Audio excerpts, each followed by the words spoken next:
প্রিয় দর্শক শ্রোতা, আসসালামু আলাইকুম। সকলে কেমন আছেন? আশা করি সবাই ভালো আছেন। সবার ভালো কামনায় আমি আবারও আজকে ফেসবুকে চলে আসলাম কিছু গুরুত্বপূর্ণ কথা বলার জন্য।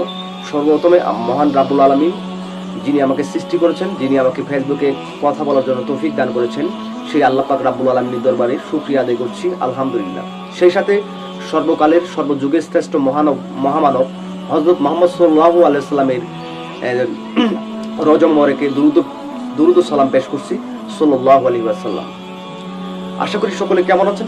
সবাই ভালো আছেন। আজকে ইসলামের একটি গুরুত্বপূর্ণ দিক, যে বিষয়টি ইসলামে একটি মারাত্মক ক্ষতিকর প্রভাব বিস্তার করে, অর্থাৎ যে বিষয়টি মানুষ অনুসরণ করলে আর ইসলামের খাতায় তার নাম থাকে না, সেই বিষয় নিয়ে আজকে আলোচনা করব। আর সেটি হচ্ছে কুফর। কুফর শব্দের আবেদনিক অর্থ হচ্ছে ঢেকে রাখা, গোপন করা, অস্বীকার করা। এটা কুফর শব্দের অর্থ, অর্থাৎ কুফর একটি আরবি শব্দ। এখন আমরা বলতে পারি কুফর কাকে বলে। আল্লাহ তাআলাকে অস্বীকার করা ও আল্লাহ তাআলার বিধিনিষেধকে অমান্য করা, অস্বীকার করা কুফরের অন্তর্ভুক্ত। আমরা এখন বলতে পারি কোন কোন কাজ করলে আমরা কুফরের অন্তর্ভুক্ত হতে পারি। অর্থাৎ যে ব্যক্তি কুফরি করে, সে ব্যক্তি আর মুসলমান থাকে না, সে ব্যক্তি কাফির হয়ে যায়। তাই আমাদের জানা দরকার কোন কোন কাজ করলে আমাদের কাজগুলো কুফরের অন্তর্ভুক্ত হবে। আমরা এই বিষয় সম্বন্ধে আজকে জানবো। আল্লাহ তাআলাকে এক নম্বরে, আল্লাহ তাআলাকে সৃষ্টিকর্তা হিসেবে অস্বীকার যদি কোনো ব্যক্তি করে, সেই ব্যক্তি কুফরি করে, অর্থাৎ সেই ব্যক্তি তখন কাফির হয়ে যায়। দুই নম্বর হচ্ছে আল্লাহ তাআলার বিধিবিধান অর্থাৎ আল কুরআন যে রয়েছে, আসমানি কিতাব, আল্লাহ তাআলার আসমানি কিতাবকে অস্বীকার করা, মৃত্যুর পর যে পুনরুত্থান করা হবে, অর্থাৎ মৃত্যুর পর যে মানুষকে জীবিত করা হবে, তকদিরে বিশ্বাস, এইসব অবিশ্বাস করা, অর্থাৎ জান্নাত জাহান্নাম, এইসবকে অবিশ্বাস যে ব্যক্তি করে, সেই ব্যক্তিও কুফরি করে, অর্থাৎ সেই ব্যক্তি কাফের হয়ে যায়।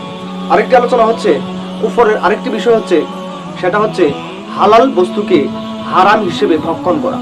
অর্থাৎ কোনো হালাল বস্তু যেটা আমার জন্য জায়েজ, এটা যদি আমি হারাম মনে করে ভক্ষণ করি, তাহলে আমি কুফরের অন্তর্ভুক্ত হব, আর তখন আমাকে কাফের বলে বিবেচিত করা হবে। আর হারাম বস্তুকে হালাল বলে যদি কেউ ভক্ষণ করেন, সেই ব্যক্তিও কুফরের অন্তর্ভুক্ত হবে, অর্থাৎ সেই ব্যক্তি আর মুসলমান থাকবে না। যেমন আমরা যদি মদ, জুয়া, সুদ, ঘুষ ইত্যাদি হারাম বস্তুকে হালাল হিসেবে গ্রহণ করি, তখন আমরা কুফরি করে ফেলবো, তখন আর আমরা মুসলমান থাকবো না, আমরা কাফির হয়ে যাব। তাই আমাদের উচিত আল্লাহ তাআলার বিধিবিধানগুলো মেনে চলা, আল্লাহ তাআলাকে স্বীকার করা।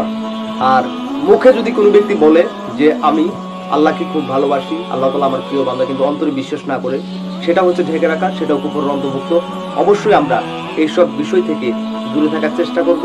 আসুন আমরা কুফরি না করে আল্লাহ তাআলার রাস্তায় চলার চেষ্টা করি, আল্লাহর দিন মানার চেষ্টা করি, এবং সেই সাথে আল্লাহর পক্ষে আমরা জিহাদের ময়দানে যেতে রাজি আছি।